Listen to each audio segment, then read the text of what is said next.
In this lecture, we will be examining the rise to power of the great Seljuk Empire.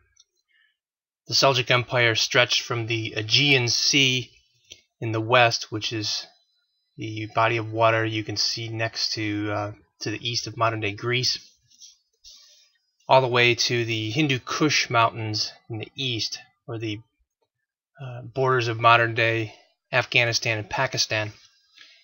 This empire comprised much of what we today would refer to in common parlance as the Middle East.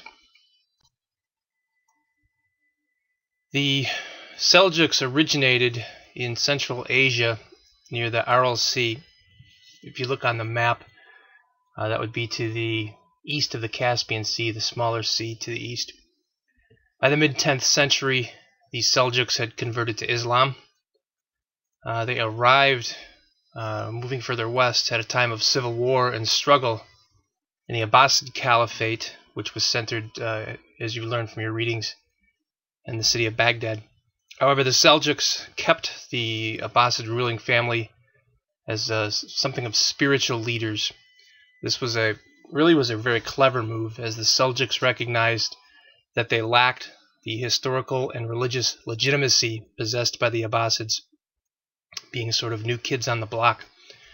By their own reckoning, the Seljuks brought a so-called fighting spirit to Islam. This is kind of misleading, though, because prior to this time period, there had been relative stability in the Abbasid Caliphate, and bringing a fighting spirit, as they called it, implies that the Abbasids were not capable of fighting, or had somehow lost the will to fight or something. So it's kind of a double-edged sword, keeping the military metaphor going here. They did, or were noteworthy of ending the domination of the Islamic world that had been held prior to this time by the Arabs and the Persians. This map shows the greatest territorial extent of the great Seljuk Empire in roughly 1092 CE. The gray lines represent modern national boundaries. The darker orangish color represents territory directly controlled by the Seljuq Dynasty.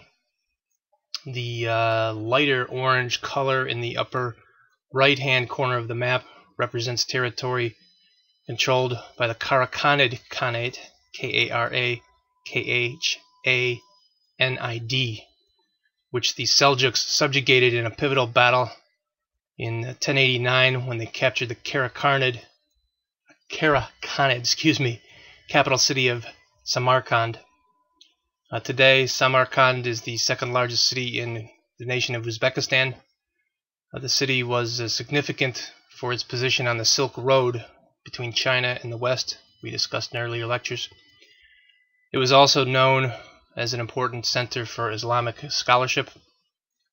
The subjugation of the Karakhanids removed, at least temporarily, the last major threat to Seljuk dominance in the Islamic world. The map also shows the sites of two important military battles that stand out as pivotal in the rise of the Seljuks. The Battle of Dandakhan occurred in 1040 between the Seljuk Dynasty and the Ghaznavid Empire, which is in modern-day Iran. The battle ended with a Seljuk triumph, and it ended Ghaznavid rule in a region known as the Khorasan, which would be northeastern Iran. The 1071 CE Battle of Manzikert, if you're looking a little further to the west, was fought between the Byzantine Empire and the Seljuk Turks in what is now modern-day eastern Turkey. The defeat of the Byzantines and the untimely capture of their emperor, Romanos IV Diogenes, significantly weakened Byzantine authority in the regions of Anatolia and Armenia. Anatolia being the peninsular region that we would call modern-day Turkey, sort of the basis of modern-day Turkey territorially. This victory also led to the eventual Turkification, or bringing of Turkic culture and language to the region of Anatolia. Originally, the Seljuks were nomadic pastoralists with a history of being excellent cavalry warriors. They were once part of a loose confederation of Turkic-speaking peoples known as the Orguz, O-R-G-H-U-Z is the way it's usually spelled. Sometimes it's spelled I-Z, who lived between the Caspian Sea and the Aral Sea. Again, they converted to Islam in the 10th and 11th centuries. Initially, the Seljuks served as military mercenaries for the Abbasid Caliphate. However, in the 11th century CE, the Seljuks became a real threat to the Abbasid Caliphate. Tugril Beg was the founder of the Seljuq Turk dynasty. He continued the work of his father, Seljuq Beg, spelled the same way, S-E-L-J-U-Q. Sometimes Seljuk is spelled with a K also, S-E-L-J-U-K. And he helped unite many of these Turkish tribes and conquered a great deal of territory. We don't have any contemporaneous images of Tugril. Here is a 12th century depiction of him with featuring Turkish dress and Turkish features. We're not sure if he had the longer beard, though. There's some that suggest that at this particular time the Turkish tribes did not feature long beards and had sort of a shorter goatee-looking beard, but that's a minor point.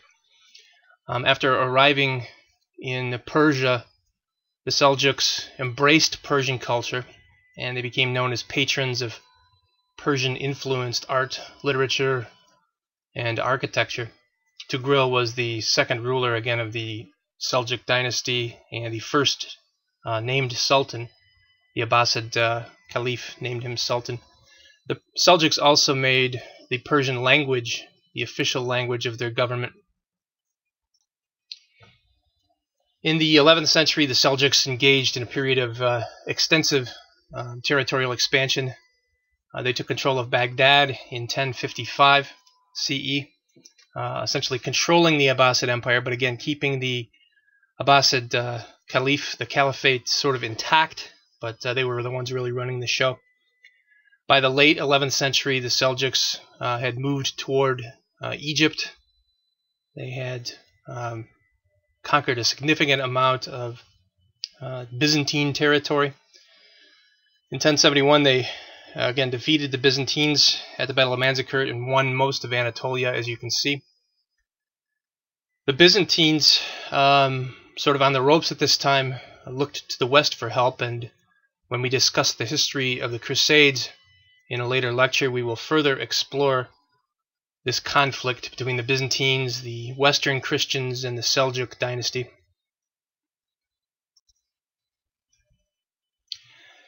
At the Battle of Katwan, this was a real showdown between the Seljuks and their most powerful opponent in the Islamic world, the Karakatan Khanate.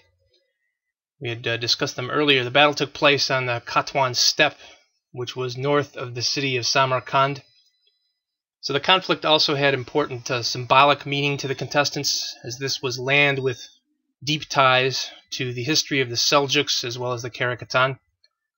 In this image, you can see the land use of the battle site today is relatively unchanged from 1,000 years ago, with nomadic pastoralists seeking out land for their herds and trying to get control of areas where they can get access to water. But it's a relatively flat region with kind of dry conditions and sparsely populated with human activity. At this battle, the Seljuks lost perhaps 75 to 80% of the 100,000-man army they had assembled. Almost immediately, their prestige eroded, and certainly their ability to control territory that they had once dominated in the eastern half of the empire was in peril. By 1194, the Seljuks were defeated by the armies of the Khwarezmid Empire, and the great Seljuk Empire finally collapsed. The only component of the former empire that remained autonomous was the Sultanate of Rum in Anatolia. In the next century, a new Turkish dynasty would emerge, the Ottomans, and we'll examine their history in a later lecture. This map shows the territory that had been lost by the Seljuq Turks over the course of the 12th century.